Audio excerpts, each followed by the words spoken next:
सूरजपुर ज़िला अभी काफ़ी चर्चों में चल रहा है। एक ऐसा मामला आ रहा है सामने सूरजपुर ज़िले से जो इंसान को सोचने पर मजबूर कर देगा कि किसी महिला के साथ कितना अत्याचार किया जा सकता है। इतना अत्याचार किसी महिला के साथ, ठीक, जिसके पीछे 2 बच्चे हैं, पति भी नहीं है, फैमिली भी साथ नहीं है, जो अकेले रहती है, 2 बच्चों का भरण पोषण कर रही है, उसके साथ एक शादी का झांसा देकर दुष्कर्म किया जाता है। महिला उस मामले में मदद के लिए पुलिस के पास जाती है। पुलिस वाले मदद के नाम पे सिर्फ एक FIR करते हैं। आज तक उस मामले में कोई कार्रवाई नहीं की। अब हद तब होती है जिस आरोपी को पुलिस द्वारा फरार बताया जा रहा है, वो आरोपी सोशल मीडिया प्लेटफॉर्म पे एक्टिव आता है। अपनी ही ID से वो उस महिला के आधार कार्ड से लेकर महिला के फ़ोटो डालता है, महिला के बारे में अपशब्द लिखता है, महिला के चरित्र पर उंगली उठाता है। बात सिर्फ यहीं तक सीमित नहीं है। अब हद तो तब हो गई जब लोकतंत्र के चौथे स्तंभ पत्रकारिता की परिभाषा जिनको नहीं पता, ऐसे भी कुछ लोग हैं जो लोकतंत्र के चौथे स्तंभ को बदनाम करने के लिए पत्रकारिता के फील्ड में हैं और जिनको पत्रकारिता के बेसिक नॉलेजेस भी नहीं हैं कि पत्रकारिता कैसे की जाती है, पत्रकारिता में क्या लिखना है क्या नहीं, जिनको ढंग से ये भी नहीं पता कि पत्रकारिता में किन पहलुओं को उठाया जा सकता है, किन पर चर्चा नहीं की जा सकती। ऐसे भी मामले सामने आ रहे हैं जिसके साथ सिर्फ और सिर्फ एक आरोपी, जिसको कहा जा सकता है, एक आरोपी ने गलत नहीं किया, जिसके साथ पूरी सिस्टम गलत कर रही है।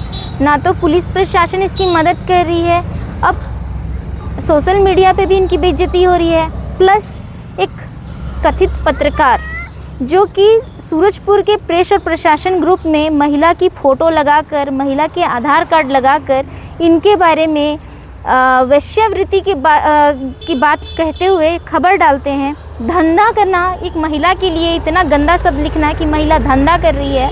एक न्यूज़ आता है, हम उसके भी स्क्रीनशॉट्स आपको इस न्यूज़ में अवेलेबल करवाएंगे। अब आप समझिए कि अगर किसी महिला के ऊपर जिसकी वो आधिकारिक पुष्टि भी नहीं करते हैं, तो फिर उस महिला के आधार कार्ड के साथ में ऐसा खबर कैसे लगा सकते हैं। दूसरी बात, उस व्यक्ति द्वारा उस खबर को महिला के परिवारों में ही सिर्फ नहीं बांटा गया है, बल्कि उस न्यूज़ को सूरजपुर ज़िले के प्रेस और प्रशासन ग्रुप में भी डाला गया है, जिसमें ज़िले के सारे आधिकारी उसमें मौजूद है। मतलब खबर को देख रहे हैं और उसमें साफ तौर पे दिख रहा है कि महिला के आधार कार्ड से लेके सारे डिटेल डले हुए हैं, फिर भी उस न्यूज़ पे एक्शन ना होना, उस पर कोई कार्रवाई ना होना और उस ग्रुप में उस न्यूज़ का रहना कई बड़े सवाल खड़े करता है।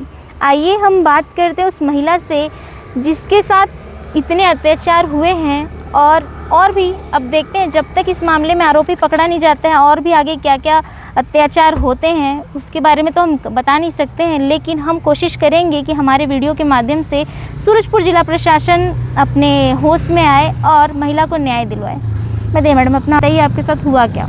मैं प्रदीप गुप्ता को जानती हूँ जी। प्रदीप अग्रहरी भी लिखता है जी। जैसे हम लोग 2025 में मिले थे, 26 दिसंबर को हम लोग को, मतलब आए दिन वो मेरे को सोशल मीडिया से मैसेज करता था, जिसमें वो डायरेक्टली बोला है मेरे पास, जिस चीज़ का मैं थाने में प्रूफ दी हूँ। TI को पूरा अपना फ़ोन दी थी चेक करने के लिए कि सर देख लीजिए, अगर मैं गलत हूँ तो मेरे ऊपर एक्शन लिया जाए, अगर प्रदीप गलत है तो उसके ऊपर एक्शन लिया जाए।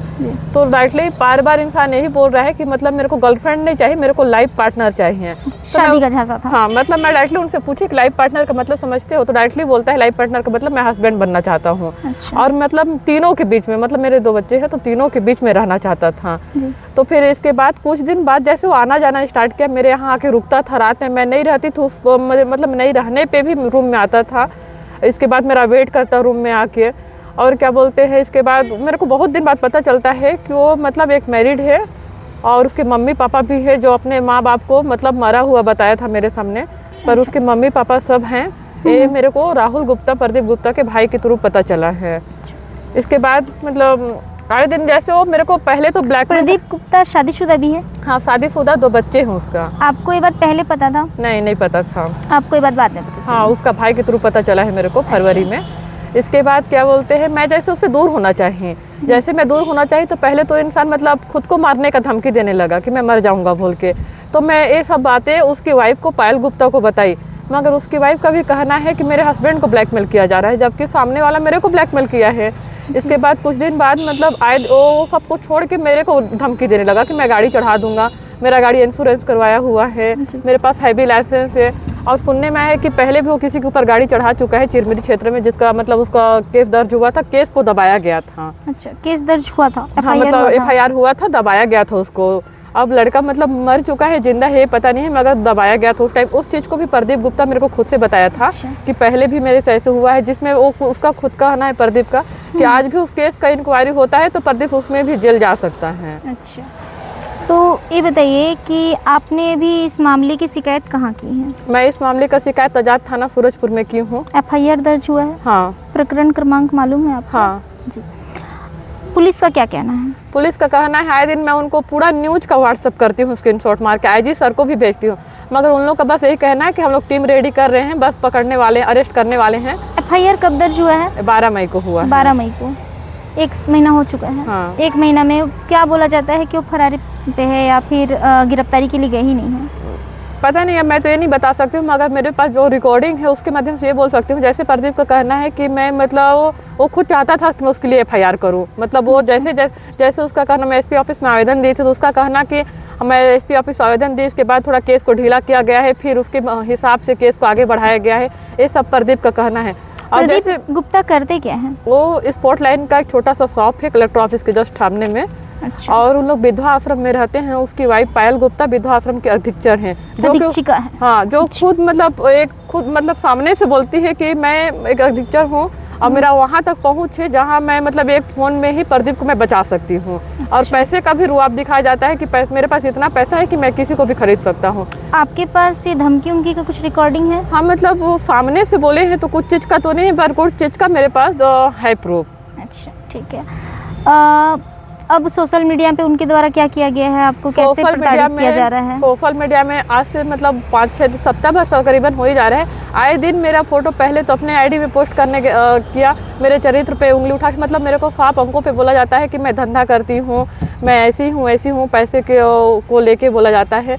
मेरा बस ये कहना है, अगर प्रदीप गुप्ता मेरे को 10 रुपये भी पैसा दिया होगा ना तो उसका भी मेरे को प्रूफ दे सकता है, जैसे मेरे ऊपर जो उंगली उठाया जा रहा है। अच्छा, और अब एक न्यूज़ की भी बात आ रही है कि हाँ। आपके खिलाफ एक न्यूज़ धंधा करने वाला ही बात लिखते हुए एक न्यूज़ चली है। हाँ। तो उसमें क्या है, आपके डिटेल वगैरह भी सारा कुछ डले हुए हैं। हाँ। तो आपने इसकी कुछ शिकायत वगैरह की है या नहीं। सोशल मीडिया में जब प्रदीप गुप्ता आपकी फ़ोटो वगैरह पोस्ट कर रहा था? मैं आवेदन दी हूँ IG ऑफिस में। IG ऑफिस में दी हाँ। है, ठीक है। वहाँ से क्या कहा गया था? IG ऑफिस में IG सर नहीं थे, फिर मैं थाना गई, कोतवाली थाना में बोले कि एक कोर्ट से मतलब फेना काट के मेरे को दिया गया है, बोले कि कोर्ट से आधारा जुड़ेगा, पर फेना का तो वहाँ पर ज़रूरत नहीं है क्योंकि अभी न्यायालय में केस गया नहीं है। मैं इस चीज़ को भी बोली वहाँ कि अभी फेना का तो ज़रूरत नहीं है, न्यायालय में केस गया नहीं है, फिर भी बोले कि नहीं वो काम आ जाएगा वहीं के लिए। और जैसे आज का न्यूज़ है तो आज तो मैं सुबह से हॉस्पिटल में एडमिट थे। मतलब मेरा मतलब ये जो ऐसे जितना न्यूज़ की वजह से मेरे को इतना टॉर्चर किया जा रहा है, जिसमें बहुत अभी मेरा तबीयत खराब है।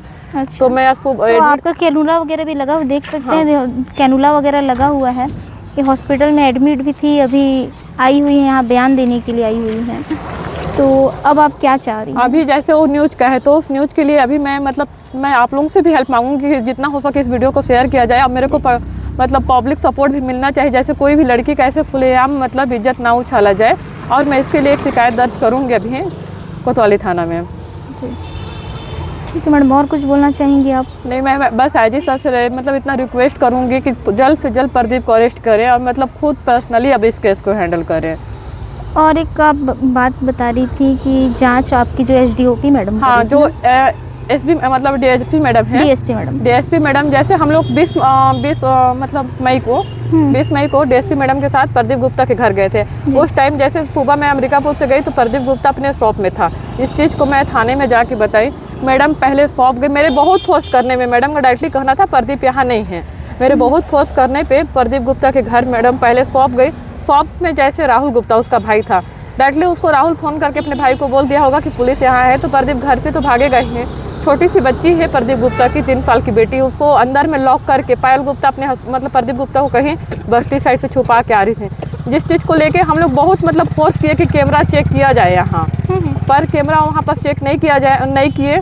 और पायल गुप्ता, प्रदीप गुप्ता की जो वाइफ है, डायरेक्टली डीएसपी मैडम को बोलती हैं कर इस बार से यहाँ बार बार गाड़ी लेके आइएगा तो मेरे से बुरा कोई नहीं होगा। तो मतलब ऐसे एक मैडम को धमकी देना, जिसके मतलब एक आरोपी की वाइफ होके ऐसे मैडम को धमकी देना, उस जगह में मैडम का बस हंस के जवाब देना। कुछ अभी नहीं बोलना चाह रही हैं कि आप पायल जो है उनकी वाइफ, प्रदीप की वाइफ पायल अपने पद का दुरुपयोग कर रही है और मतलब पद पावर का उपयोग करके ही वो इस मामले को दबाने की कोशिश कर रही है और उनके दबाव में ही सारे अधिकारी जो हैं अभी इस मामले में कुछ कार्रवाई नहीं कर रहे। जैसे पायल बोलती है कि मैडम आप बार बार यहाँ गाड़ी लेके नहीं आ सकते हैं, अगर दोबारा आए तो मेरे से बुरा कोई ना। तो एक मैडम को, एक डीएसपी मैडम को ऐसे तो कोई मतलब नॉर्मल आदमी बोल नहीं सकता है। तो मतलब इस बात को तो यही मानना जाता है ना, ये तो पैसे में बिक चुकी हैं या तो फिर कोई तो चीज़ है जो मैडम उसमें कार्रवाई नहीं करना चाहती हैं। और मेरा बार बार फ़ोन करने पे डायरेक्टली बोलती है मैं पता कर रही हूँ, तुमको पता होगा तो तुम ही बताओ, जब मैं सब कुछ करूँगी तो फिर मैं एफआईआर करने ही क्यों